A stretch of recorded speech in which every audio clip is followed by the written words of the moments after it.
RTG நேயர்கள் அனைவருக்கும் வணக்கம். இன்னைக்கு நம்மளிடையே இணைஞ்சிருக்கிறவங்க இயக்குனர் தமிழ் பாரதி அவர்கள். வணக்கம் சார். வணக்கம். தொடர்ந்து பல கதைகளை சொல்லிட்டு இருக்கிறீங்க. ஸோ இன்னைக்கு உங்ககிட்ட கதை கேட்கறதுக்கு நான் ரொம்ப ஆர்வத்தோட இருக்கிறேன். அண்ட் ஃபர்ஸ்ட் ஆஃப் ஆல் உங்ககிட்ட இருந்தே ஆரம்பிக்கலான் இருக்கிறேன். உங்களுடைய சின்னத்திரை பயணத்துல இருந்து இப்போ வெள்ளித்திரைக்கு வந்திருக்கிறீங்க. வெள்ளித்திரையில இயக்குனரா அதுக்கான வேலைகளை போயிட்டு இருக்குதுன்னு கேள்விப்பட்டோம்.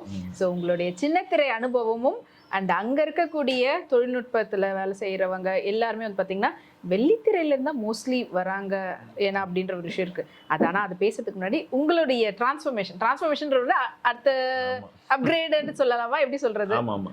இப்போ சின்னத்திரையில பாத்தீங்கன்னா நான் 2013ஓட சீரியல் சைடில் நான் ஒரு எண்ட் கொடுத்துட்டேன். ஓகே. அதுக்கப்புறமா நானும் என் ஒய்ஃபும் ஒரு ஒரு ஷோ ஒன்று பண்ணலான்னு சொல்லிட்டு செலிப்ரிட்டிஸ் ஹஸ்பண்ட் ஒய்ஃபாக ஒரு ஷோ ஒன்று பண்ணலான்னு சொன்னாங்க. அப்போ சிங்கப்பூரில் ப்ராஜெக்ட் அது போக போகுது அப்படின்னு சொன்னாங்க. அப்போ நானும் என் ஒய்ஃபும் அந்த ப்ரொடியூசர் பார்க்கணுன்னு சொல்கிறாரு. வினோத்னு அவர் பேர், மாம்பழம் வினோத்னு பேர் அவர் பேர். வாங்கன்னு சொன்னாங்க. ஊர் விட்டு ஊர் டைட்டில் வச்சுருந்தாங்க. பார்க்க போயிருந்தேன். போனால் நம்மளுக்கு இந்த டைரக்டர் புத்தி கொஞ்சம் கொஞ்சம் அப்பப்போ எட்டி பார்க்கல. இது எப்படிப்பட்ட ஷோ, இதோட ஒன்லைன் என்ன? ஆக்சுவலி நீங்க கான்டெஸ்டன்ட்டா தான் போயிருக்கீங்க. ஓகே. அப்போ நான் ப்ரொடியூசரை கேட்டோன்னே, சார் நீங்கள் கேட்குற இதுக்கெல்லாம் டெக்னிக்கல் டைரக்டர் தான் சொல்லுவார்னு சொல்லிட்டு பக்கத்தில் டைரக்டர் ரூம்லேருந்து கூப்பிட்டு வந்தாங்க. டைரக்டர் உட்காந்தாரு. என்னை இன்ட்ரடியூஸ் பண்ணாங்க. சார் இதோட ரன் ஆர்டர் சொல்லுங்கள் அப்படின்னு. அப்படியே டைரக்டர் திருன்னு முடிச்சார். என்ன சார் அப்படின்னு, இது எப்படி ஸ்டார்ட் பண்ணுவீங்க, எப்படி முடிப்பீங்க அப்படின்னா அப்படியே யோசிச்சே இருந்தார் அவர். என்ன சார் நான் சொல்கிறது புரியலையா அப்படின்னு கேட்டேன். இல்லை சார் இது ஒரு மாதிரியான அங்கே ஃப்ளோவில் தான் நமக்கு தெரியும் அப்படின்னாரு. எப்படி சார் இங்கேருந்து நம்ம அவ்வளோ தூரம் போகிறோம், இத்தனை ஆர்டிஸ்ட்டை 10 ஆர்டிஸ்ட் பேர் கூப்பிட்டு போகிறாங்க, எப்படி அங்கே போயிட்டு நம்ம எப்படி பண்ண போகிறோம் என்ன ஏதுன்னு கேட்டு, சரிங்க சார் ஓகே நம்ம பண்ணுவோம்னு சொல்லிட்டு வந்துட்டேன். அடுத்த நாள் ப்ரொடியூசர் ஃபோனு, சார் கொஞ்சம் ஆஃபீஸ் வரைக்கும் போங்கன்னாரு. என்ன சார் அப்படின்னு, நேற்று கமெண்ட்ருக்காக நீங்கள் கேள்வியெல்லாம் கேட்டீங்க, அந்த டைரக்டர் ஓடி போயிட்டான், கொஞ்சம் வாங்க. இன்னும் ரொம்ப இருக்கு. நான் ஒன்றுமே கேட்கல சார். நான் இது என்ன பண்ணணுங்கிறத நான் தெரிஞ்சுக்கணும்ல. என் ஒய்ஃபோட நான் பர்ஃபார்ம் பண்ண போகிறேன், என்ன பண்ண போகிறோங்கிறத நான் உங்ககிட்ட கேட்டேன். அப்புறம் வேறு வழியே இல்லை, நீங்கள் டைரக்ட் பண்ணுங்கன்னு சொல்லிட்டாங்க. என் ஒய்ஃபு என் மூலமாக தான் நீங்கள் சிங்கப்பூர் போகிறீங்க, நான் இல்லாமல் எப்படி அப்படின்னா. அப்போ மேடம் அவராக அசோசியேட் டைரக்டராக வச்சுங்க. அவங்க எவ்வளோ ஃபீல் பண்ணியிருப்பாங்க. ஆன் ஸ்க்ரீனில் ஒரு கண்டஸ்டண்ட்டாக பெர்ஃபார்ம் பண்ணலான்னு நினச்சிக்கிட்டு இருந்தவங்கள. அதுக்கப்புறம் ஒரு பேரை ஆட் ஆன் பண்ணிவிட்டு கூப்பிட்டு போயிட்டு நாங்கள் ஷூட் பண்ணிட்டு வந்தோம். அது 2015. அதுக்கப்புறமா ஒரு கன்க்ளூஷன் இனி நம்ம சீரியல் சைடுக்குள்ளே இருக்கக்கூடாதுன்னு. அதுக்கப்புறம் 2019 அந்த டைமில் இந்த கொரோனா டைமில் தான் 20 ஸ்டார்ட் ஆகுது இல்லையா, அப்போ வனிதாவோட யூடியூப் சேனலுக்குள்ளே போகிறேன்.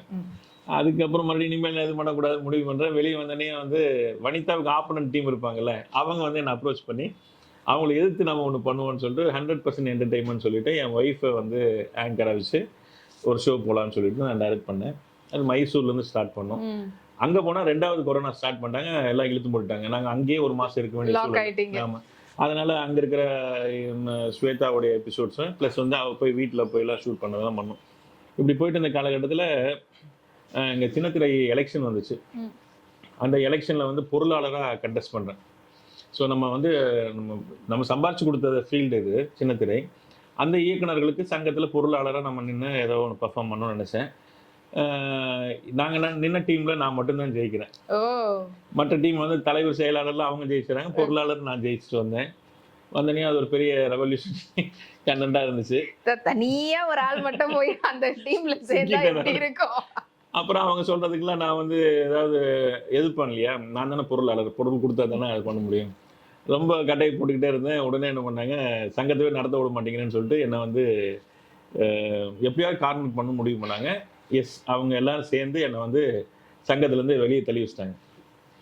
சங்க உறுப்பினர்லேருந்தே தூக்கிட்டாங்க. நான் விடுவேனா இப்போ வாட்ஸ்அப் ஃபேஸ்புக்கிலலாம் கண்ணா பின்னான்னு எழுத ஆரம்பிக்கிறேன். உண்மைகளை மக்களுக்கு சொல்ல ஆரம்பிக்கிறேன்.